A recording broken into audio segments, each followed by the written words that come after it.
sleep. So I'm ready to battle. Sarah, are you ready to battle? Hey, Jen, this is Hey Scott. Hey, Scott. Yeah.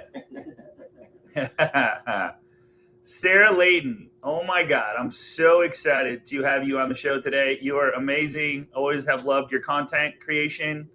And then you just went away. I want to tell the story though. I want to tell the story because yeah, So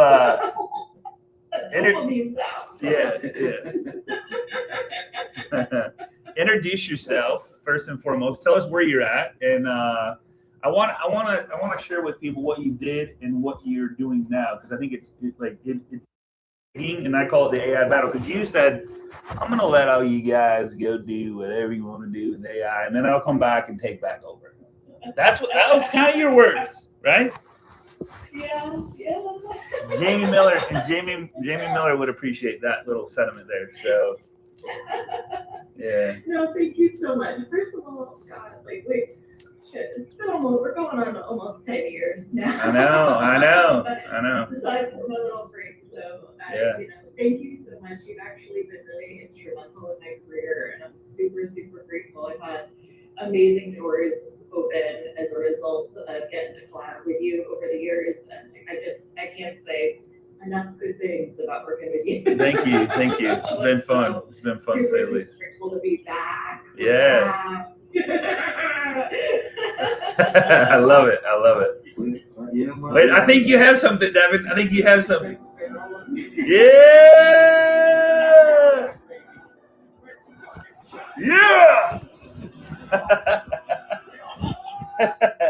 You're back. So I met Sarah. I just want to say something real quick. Yeah. Thank you, Sarah, for saying that to Scott, man.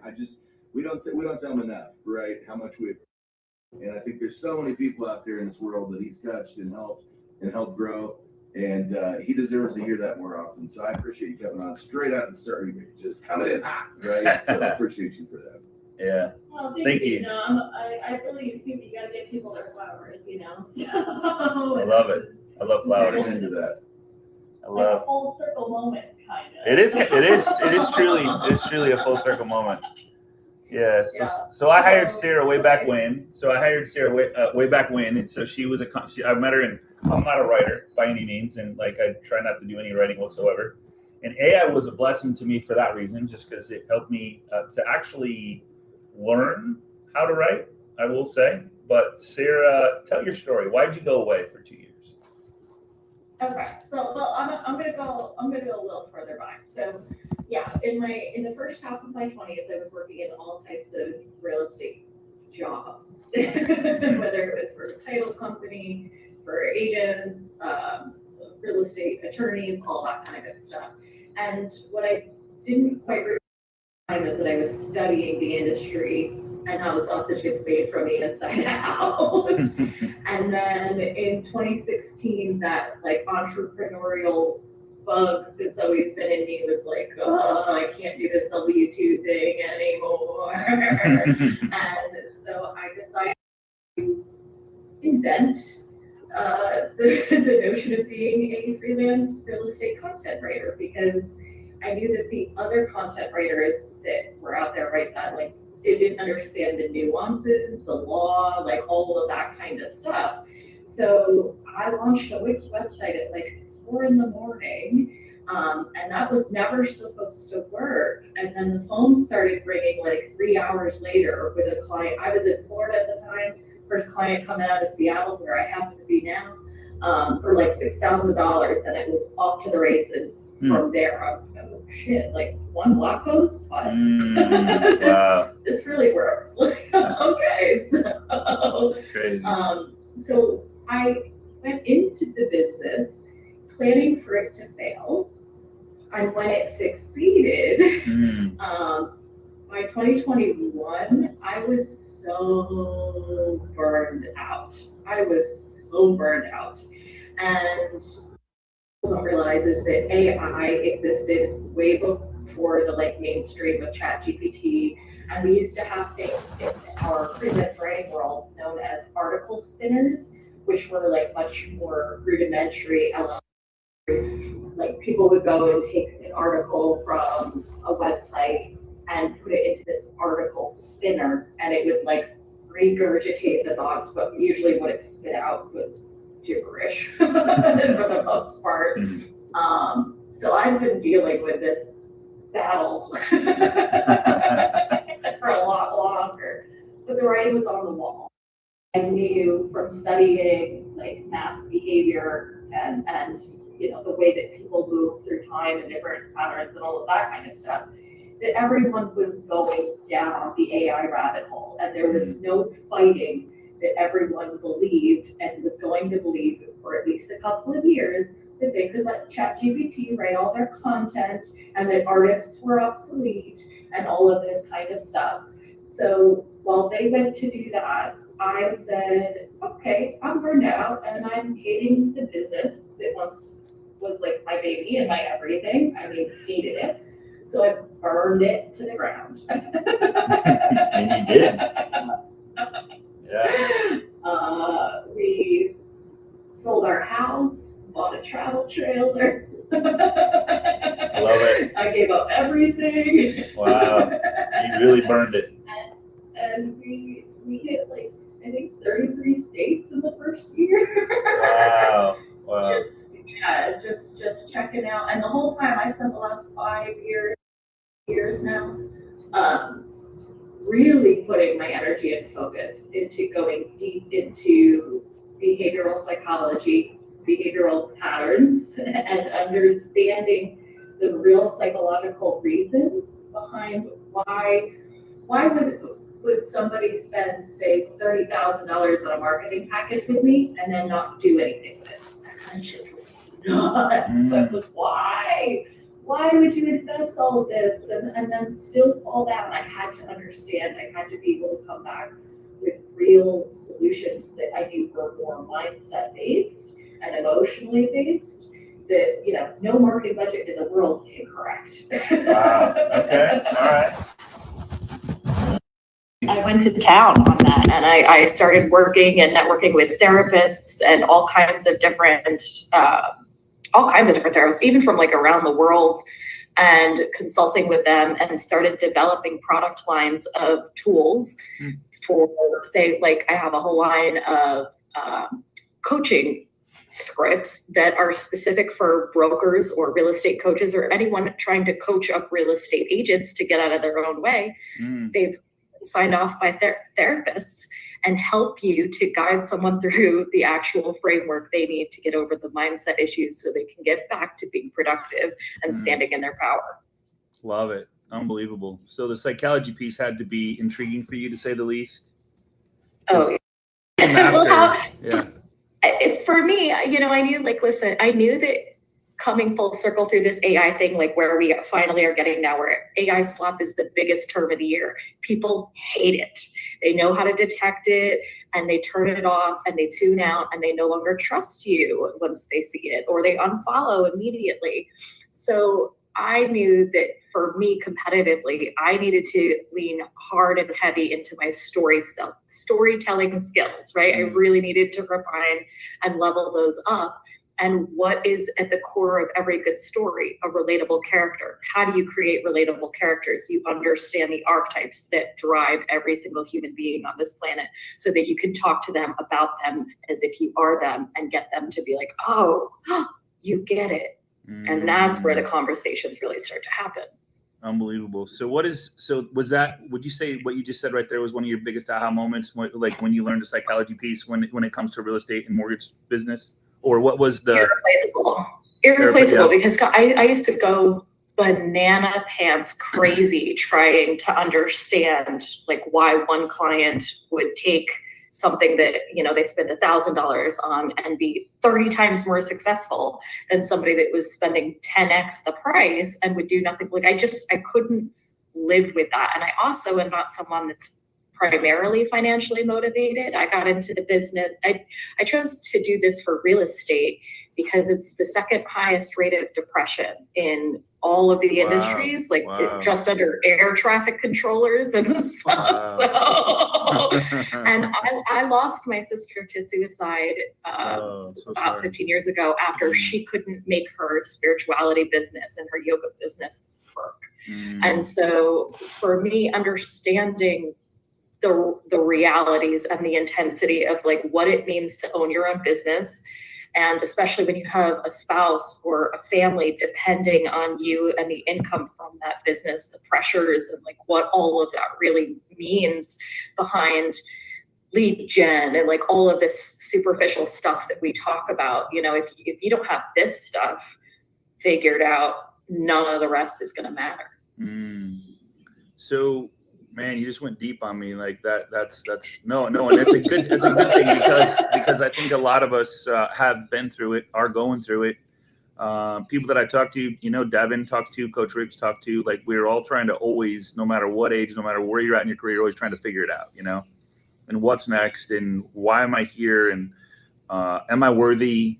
And once you reach the success piece, I'm not worthy of this. And then you start to self-sabotage yourself, so to speak, you know? So how are you helping people? Like what's one thing or two things? I'd love to talk about this all day because this is like a huge topic for me.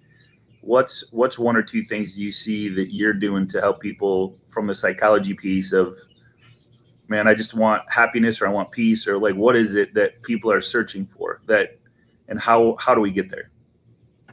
Thank you. That's a great question. So my initial assessments, I would say because I've become so obsessive about studying these patterns, I've gotten a little dangerous at figuring out someone's archetype really quickly. Like even sometimes they can like spit out one sentence and I'll be like, Right. Or it's their demeanor, or I can tell by the stuff they've surrounded themselves with in their room, or there's different cues that can make it fairly obvious. And for me, that's really helpful in helping people to, okay, let's evaluate, do you have a license to operate business or do you have a business model? 99% of the time, we don't have an actual business model in place. And if we're going to develop a business model, let's develop it around your actual behavioral psychology today and what you're realistically going to follow through with, what is actually going to fulfill you and get you jumping out of bed in the morning. What is that niche, or what are those clients that you actually are psychologically aligned to pulling out some random idea of what'll be profitable out of the thin air and trying to target them? It doesn't make sense for a lot of people, you know, for like, think about luxury, for example, you know, like not everyone is suited to deal with a luxury clientele. Right. Some people will have a psychological crisis as a result of dealing with those people, and they shouldn't have to feel extra shame. You know, so I use it primarily in people with a niche and a business model that makes sense for them. And then we can look at things like, okay, if I set you up with a content strategy, let's design a content strategy that's actually going to be in your wheelhouse. So if there's no way I'm going to get you on video because you have, you know, 10 different stories that were written for you before the age of 5 in your brain controlling how you view that, like, what's the point of writing a video content strategy for you? It's not going to happen yet, you know? So let's figure out what is in your wheelhouse so that you get to feel good about what you're doing every day. Love it. So be who, like, not only find out who you are, be who you are, and then associate yourself with who you are that fits who you are. 100%. And everything becomes so much easier. A lot of times our ideal client is us like 5 or 10 years ago. Wow. Good point. Interesting. So do you see trying to be everything to everyone and trying to fit into every genre, and AI is causing us to and then AI gives you another idea and like, oh yeah, that's you. And then like, we're just trying to continually fit into other people's genres instead of find out who we really are first? So much so, yes. And I think a lot of that comes down to a misunderstanding behind the difference of tactics versus strategy.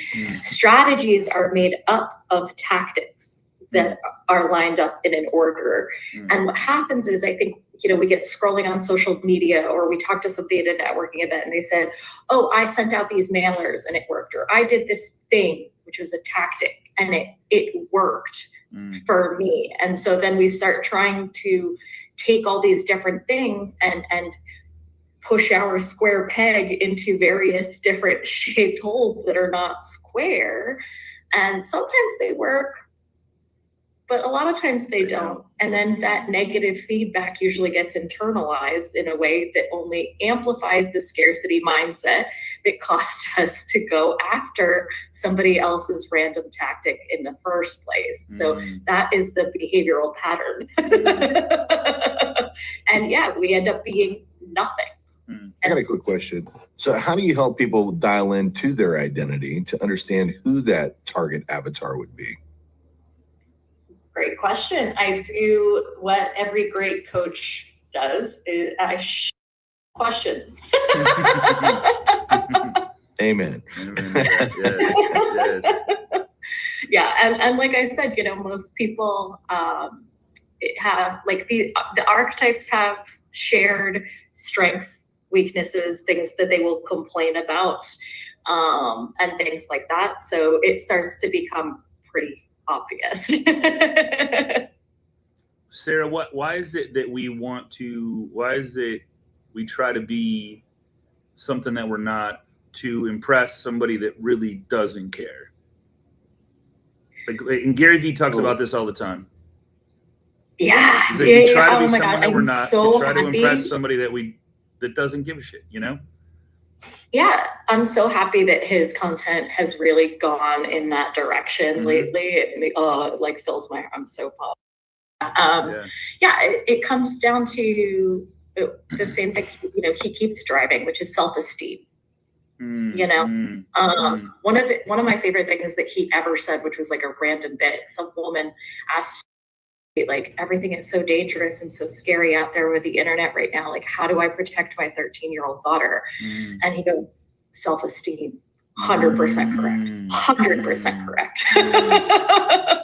That should be every parent's number one priority after safety, but it's actually akin to safety. Self-esteem. That's where it all comes back to.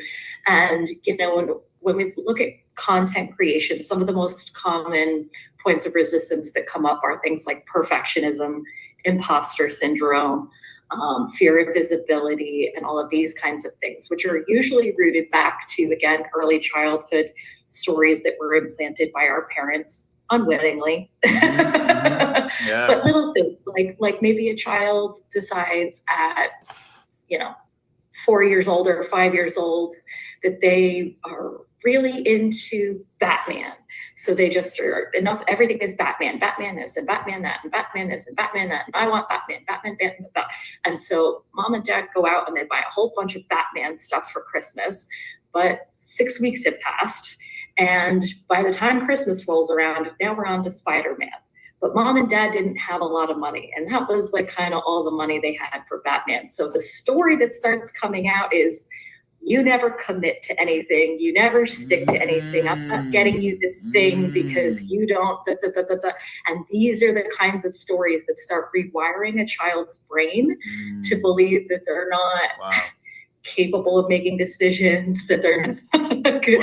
Same thing with like helicopter parenting, which, like, I'm not a parent, so easy for me to sit here and say this stuff. But helicopter parenting does the same thing. It depletes a child's independence and self-esteem and ability to stand on their own.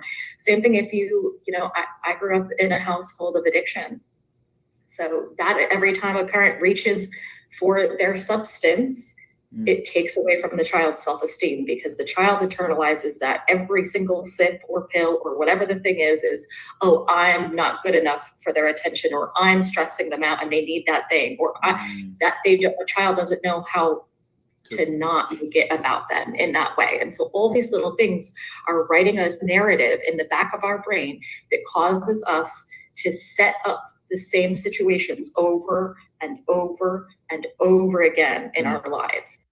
When we're entrepreneurs and now have control of a business, we will set the business up to reinforce the story that we already believe about ourselves. So the only way to get over this is to start doing the hard work of writing down, okay, what are these beliefs that I have about myself?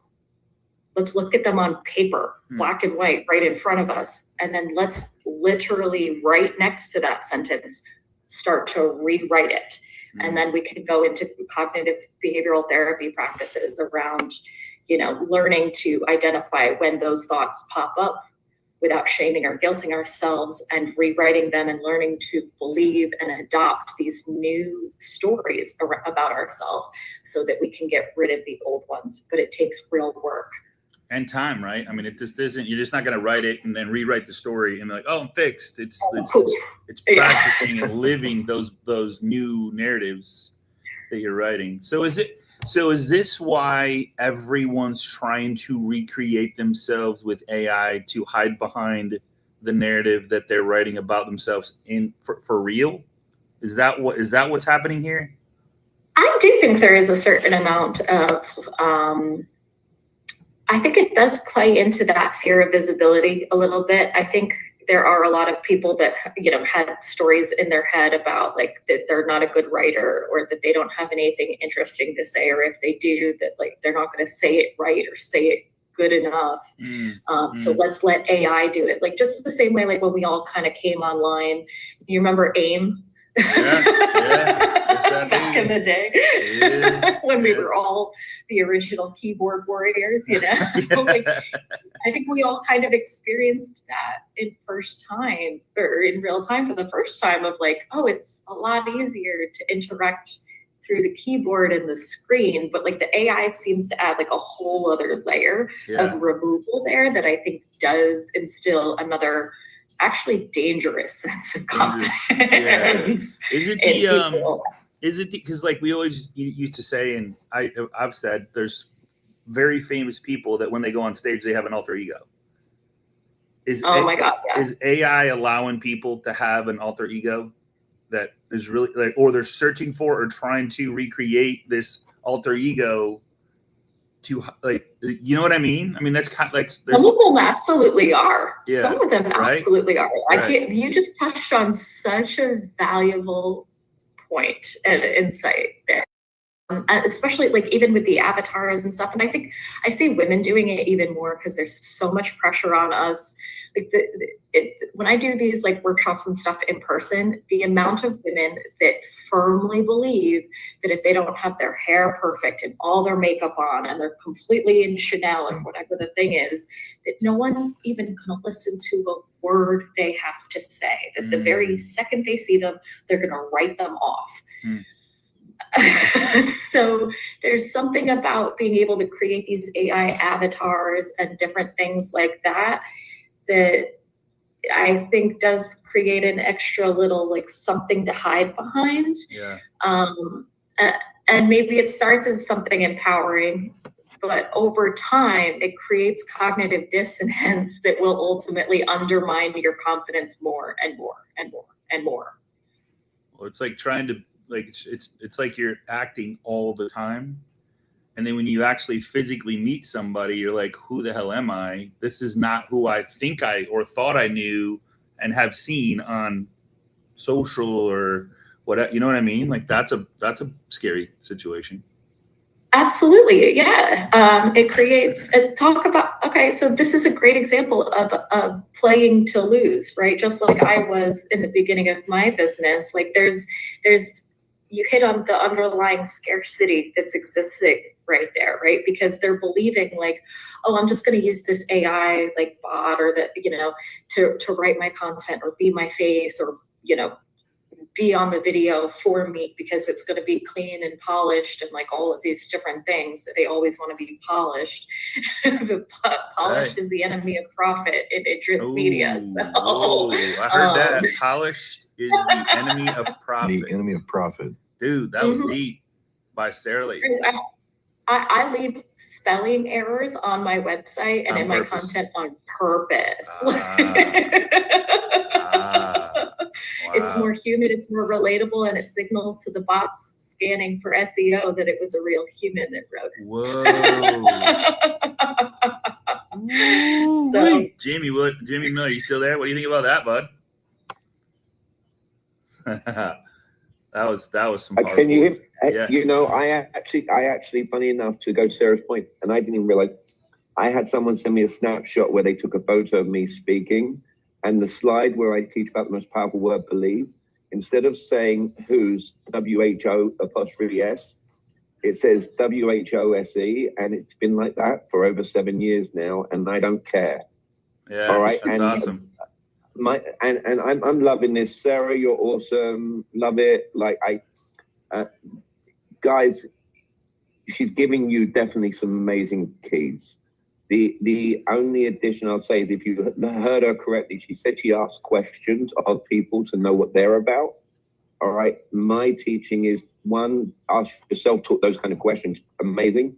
Externally, when you're in front of someone, get permission to be yourself by asking, is it okay to be this way? And then the right people, you'll bring them into your life, no matter where they come from. All right. If you do ask someone, is it okay to be human? And they say no, run away. Just say, hey, have you seen the movie Forrest Gump? And they say yes. Be like, well, I'm off. All right, bye. See ya. All right. So no, all right. I really was keen to listen into today because I'm passionate about this stuff. Sarah, well done. All right. There you go. Cool. Thank you. And that's an excellent. I love what you just said there. I have always been a big fan of using content to alienate and filter away the people that are not aligned to us. Love it. And I do that very boldly. So. Very nice. Very nice. So Sarah, so you I love that you're not actively seeking clients because you're busy already in a very short period of time, and congratulations on that. And you just finished up a big project for a client, but I want to give the love where love is, is deserved. So like, I want to share with you I've shared your link on there the last couple of minutes, like what and I don't, whether you want people to reach out to you or don't, like your site I did share on there, I'll share it again. You're amazing at the conversation piece, and you are a great listener, and you're a great question answer, because you asked me a ton of questions, but I asked you a ton of questions too. So we're like two pit bulls going at it. So it was kind of fun. But that's her site, guys. And if you want more of Sarah, like what can they expect, Sarah? Like what are you doing for? Are you working for real estate agents? You working for? Who's your number one client? My number one client is anyone that's looking to educate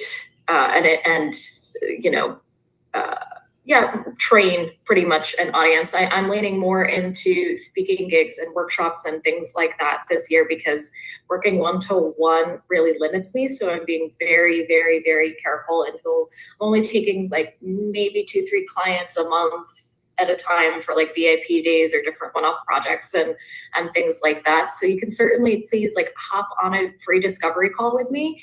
And even if it's not like, one of my services, I either have a product for you that's going to be discounted through there, or I can point you in the right direction of a referral of someone that you may need that might be helpful for you, and or free content and stuff that I've already created from sometime in the last 10 years that will help you get from where you're at to where you're trying to go next.